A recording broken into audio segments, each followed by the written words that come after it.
Mas eu vim aqui para dar duas mensagens. A primeira delas é do ponto de vista sociológico. Vejam, Vossas Excelências, olha aí o costume de falar no tribunal, né?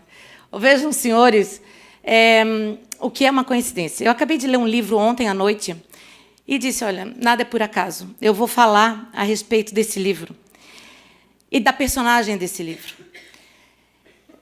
No início do século passado, 1890, chega na Suíça, vindo da Sérvia, uma jovem mulher. Ela tinha um problema, ela era manca, e o pai tinha uma grande preocupação, achava que ela não ia casar. E ela era muito capaz, muito inteligente. Então, o pai, sérvio, estimulou que ela estudasse, e ela era excelente em matemática. Então, ele a trouxe para a Suíça para estudar na Escola Politécnica da Suíça. E nos bancos escolares, ela se apaixona por um colega de turma que fazia uma disciplina com o professor Weber. Este colega de turma era estudante de física e ela de matemática. Se apaixonaram, tiveram um caso de amor, solteiros, o que era um escândalo para a época, e ela engravidou. Com isso, ela não pôde terminar a faculdade. Ele terminou, fez as disciplinas, se formou, e ela não pôde terminar a faculdade. O escândalo era enorme. Então, ela voltou para a casa dos pais, ele ficou na Suíça. E os pais, uma vergonha para o pai a colocou numa casa de campo, onde ela teve uma menina. Ela deixou a menina com a mãe, voltou para ficar com ele, casou com ele. Um dia ela recebe uma carta que a menina estava com escarlatina, ela teve uma febre. E a menina, ela voltou às pressas, o marido nunca quis saber da menina. Ela voltou às pressas e encontrou a filha morta. Na volta, na estação de trem, a dor da morte da menina, ela vê um trem passando e ela gostaria, ela faz um pensamento de que ela gostaria que o tempo voltasse atrás, que ela pudesse ter o bebê nos braços novamente. E aí ela pensa que o tempo poderia voltar para trás. O movimento do trem e o tempo e a dor da morte da menina fez com que ela pensasse em relativizar o tempo. Chegou em casa, conversou com o marido. Eu tive uma ideia. A dor da morte da nossa filha me fez pensar que nós podemos evoluir nas ideias de Newton. E eles escrevem juntos 4 artigos, em 1905, tido como o ano de ouro da física mundial. 4 artigos para uma revista internacional, juntos. Ela fazendo os cálculos da matemática e ele escrevendo as leis da física. Quando chegam as publicações dos 4 artigos em casa, ela recebe feliz o mensageiro, o carteiro, ela percebe que o nome dela não está nos artigos, só o nome dele. E ela questiona, mas o que aconteceu? Por que o meu nome não? Porque você não é formada. E porque você é mulher. E, a partir de então, ele tinha um problema grave, ele era muito insubordinado, não conseguia emprego, eles não tinham dinheiro, aquela dificuldade, foram para Zurique, foram para Berna, moraram... E aí começaram a vir os convites para ele ser professor catedrático em várias universidades. Ele recebeu 5 indicações para o Prêmio Nobel. Finalmente, ele ganhou um Prêmio Nobel, mas então eles já estavam separados, porque, ao fim e ao cabo, ele a transformou numa pessoa que só lavava as suas roupas, que já não mais fazia os cálculos para os seus artigos e para as suas convicções teóricas. Já não se falava mais em casa do ponto de vista acadêmico. Estou falando, senhoras e senhores, da senhora Albert Einstein. O nome dela é Mileva Mastich. Ela se separou dele, a primeira mulher dele. Teve com ele 3 filhos, a primeira falecida, depois 2 meninos. E ela não aguentou, ela se separou dele e depois ele teve mais, se não me engano, 2 ou 3 mulheres. Eu digo isso porque eu não acredito em coincidência. Eu acabei de ler esse livro ontem à noite e falei, eu preciso trazer essa contribuição para a plateia, porque me parece que nós ainda estamos aqui nesse plenário lutando pelo direito das mulheres. Graças a Deus que o divórcio e a vergonha de ter um filho solteira, isso já ficou para trás, devido à luta das mulheres. E agora nós estamos querendo aqui fazer valer o nosso direito a participar da política, de igual para igual. como ela queria participar com ele dos artigos que o levaram à fama. Não, imagina, quem sou eu? Não quero tirar o brilho de Einstein, que mudou a vida de todos nós. Mas não se pode imaginar que uma mulher que fez um grande homem não tenha um papel na história e que nenhum de nós saiba da história de uma mulher com esse valor.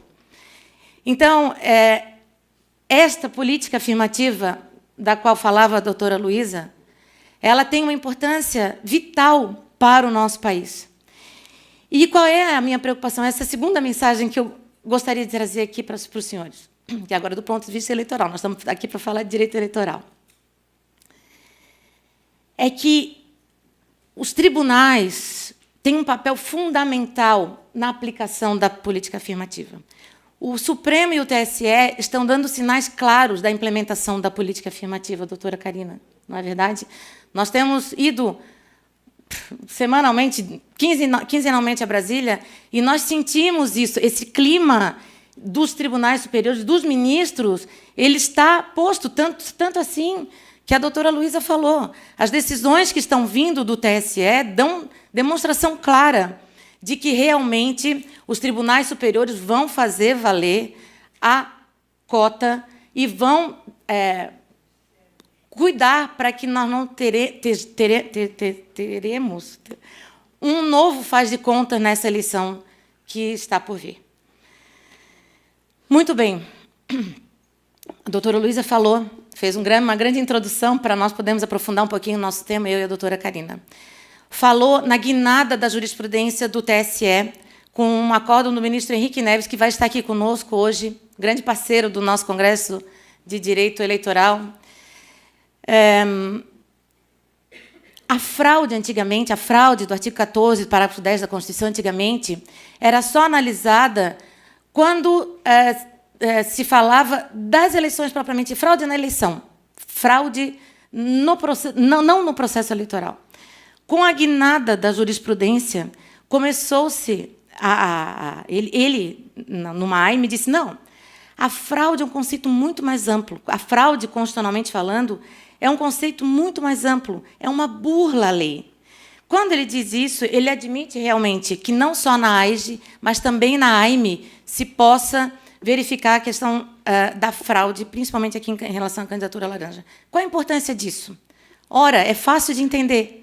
O que adianta eu tratar, poder criticar ou questionar candidatura laranja só na ação de impugnação de registro?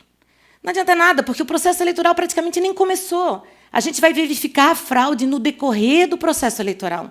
Quando a gente vê uma candidata sem fazer campanha, quando a gente vê uma candidata que não tem prestação de contas, isso nós vamos ver no decorrer da campanha, na prestação de contas da campanha eleitoral. Então, e nós sabemos também que a AIGE ela só pode ser proposta até a diplomação. Depois da diplomação é que cabe a AIME.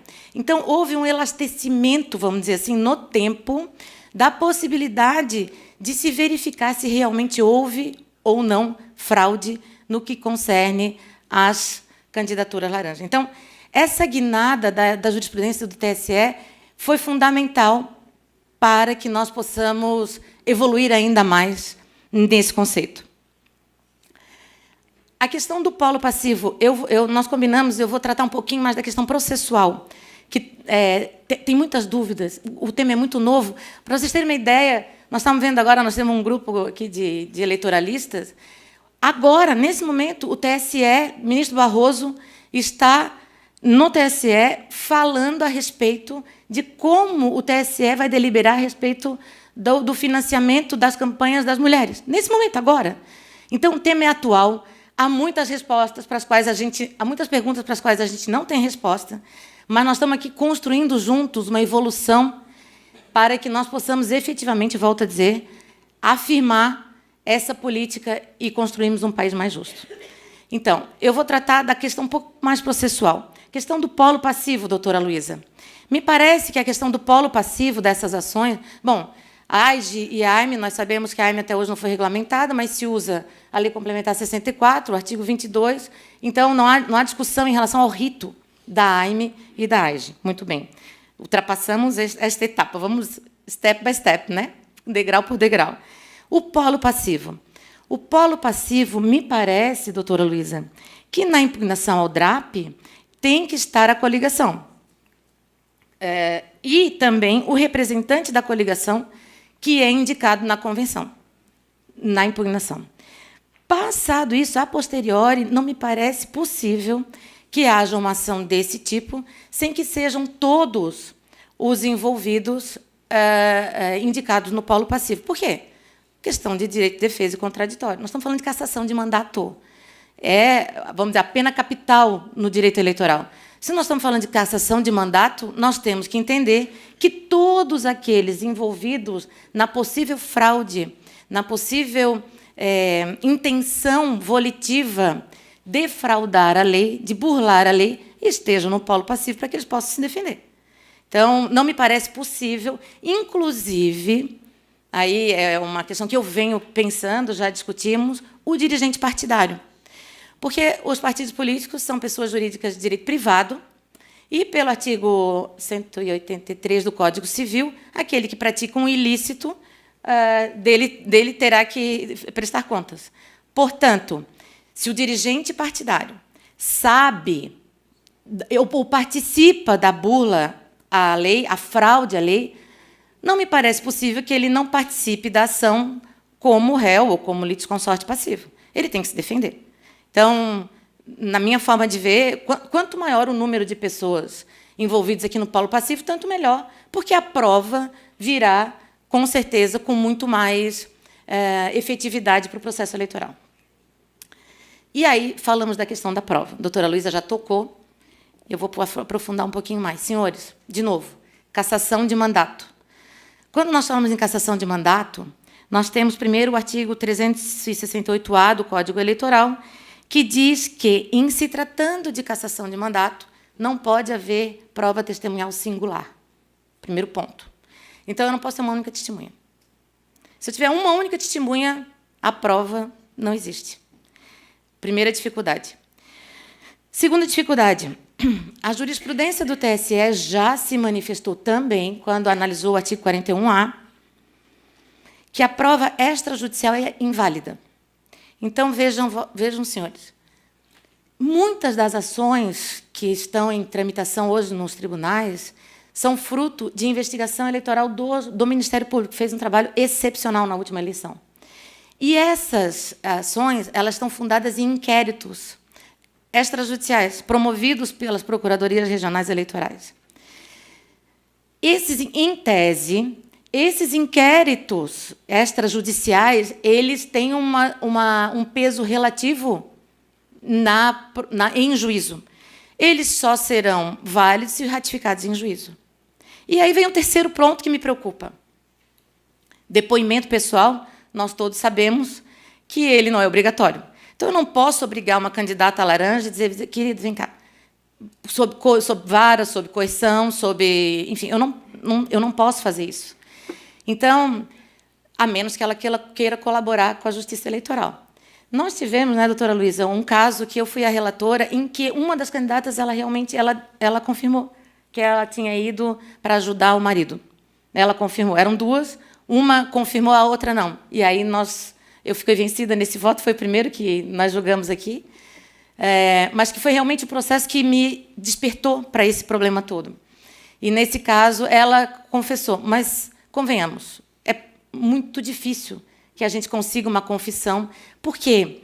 Porque essas candidatas, normalmente, elas vêm para ajudar um marido, vêm para ajudar um filho, compor a cota para ajudar a que o marido ou o filho possa se candidatar. Isso é muito comum.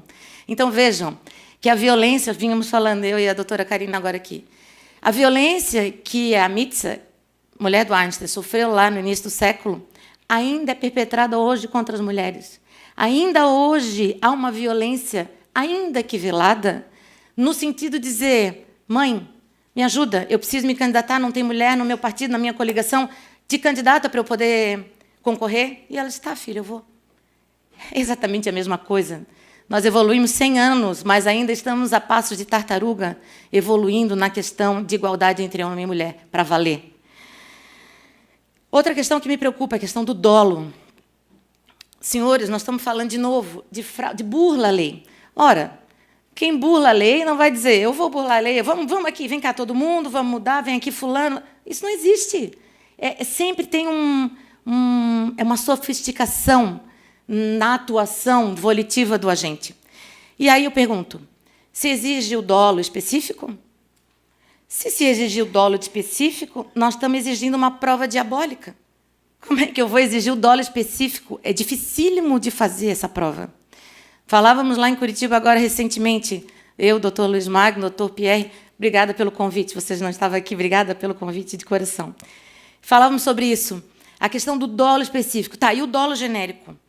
Se exigir o dolo genérico, eu vou dar na mão da Justiça Eleitoral uma carta em branco. Perigosíssimo também, para a soberania. De novo, a preocupação enorme desse... Também lá em Curitiba foi a tônica do Congresso, dessas cassações, parece que de 8 em 8 minutos há uma cassação de um político no Brasil. Isso é uma coisa inominável, porque reflete sobre a própria democracia e própria soberania nacional. Então, a Justiça Eleitoral tem um papel fundamental de cotejar com o refinamento de todas essas questões dificílimas e atuais e que estão por vir. E que, na verdade, me preocupam demais. E aí, eu vou agora falar rapidamente, que eu acho que meu tempo já está acabando. Nós temos 2 casos no TSE concretos que estão tratando dessa matéria. O primeiro é do Estado de São Paulo. A Procuradoria Regional Eleitoral do Estado de São Paulo fez um trabalho excepcional, né, doutora Karina? O doutor Luiz Carlos, que esteve conosco agora também lá no Congresso, lançou um livro espetacular. Eles fizeram um trabalho, foram atrás de todas as candidatas que tiveram 0 voto, colheram a prova, fizeram... Enfim, a atuação da PRE de São Paulo foi fundamental. Daí é que o Tribunal de São Paulo está vindo já com as decisões no sentido do quê? Da cassação de todos, com o recálculo do quociente eleitoral. Esse tem sido os acórdãos que estão saindo dos regionais. Tem um de São Paulo, que foi distribuído ao ministro Admar, no TSE, e ele deu uma liminar, mandando sustar tudo, porque ele queria analisar a questão de como o regional analisou a prova, justamente o que eu estou falando aqui. O outro caso é um caso de Valença, no Piauí. Esse caso é sensacional. Aqueles que têm interesse pelo tema, sugiro que olhem. É do dia 12 de junho agora, o parecer da Procuradoria-Geral Eleitoral, do doutor Humberto. O parecer é um primor. E ele usa um termo que eu até copiei aqui, ele fala em desventura antidemocrática. Eu achei lindo isso. Que esse percurso, os tribunais, a não perceber a grandiosidade do tema e não analisar, não prestigiar a questão das cotas nas candidaturas de gênero nessa eleição, haverá, consubstanciar-se-á uma desventura antidemocrática. Achei lindo isso. E é isso mesmo. Esses 2 processos deverão ser pautados. Agora o TSE vai entrar em recesso, vai mudar a composição. A ministra Rosa deve assumir dia 14 de julho, né? Estou acabando. E esse processo, esse Valença, já está prontinho para julgar. Então, me parece que vai ser o leading case de tudo isso que nós estamos falando. A prova nesse processo regional foi muito feliz, escrutinou uma por uma, cada uma delas, das candidatas, e lá a solução foi essa que eu falei. Caça todo mundo, homens, mulheres, todo mundo, refaz o quociente eleitoral, e lá eles tinham dado posse aos suplentes. E o ministro Jorge Mussi mandou também suspender para analisar, e esse processo deve ir a julgamento em agosto, e me parece que realmente vai ser assim, o norte para essas eleições em relação a essa questão. Então, as dúvidas são muitas, o tema é muito empolgante, muito atual. Quem não entendeu isso ainda vai ficar para trás, porque, como eu falei, o TSE hoje está deliberando sobre a questão do financiamento, que a doutora Karina vai falar, que são inúmeras dúvidas. Ainda agora, nós estamos sentadas aqui e a gente conversava, saiu no Estadão hoje, ela vai falar também, uma matéria sobre isso, no editorial. E nós estávamos conversando ali, e ela falou, tá, e como é que a gente vai fazer isso e tal? Eu falei, tá, eu tenho uma dúvida, como é que vai ficar a eleição suplementar? Como é que vai ser a distribuição do fundo se tiver que fazer a eleição suplementar? Vai ter que ter mulher na eleição suplementar? Como é que vai ser? Aí a gente se olhou, não sei, a gente não sabe. Então, é isso. Eu acho que o nosso papel aqui é trazer mais dúvida do que resposta, mas o sentido é, por favor, acordem para o tema, aqueles que não acordaram ainda, e digam na rua que nós não estamos brincando aqui. Nós estamos falando de uma coisa muito séria, muito atual, e o Brasil precisa adotar isso. E, por fim, já que eu falei tanto em física, 2 corpos não ocupam o mesmo lugar. Ora, aí que está a briga. Nós temos um número limitado de cadeiras no parlamento.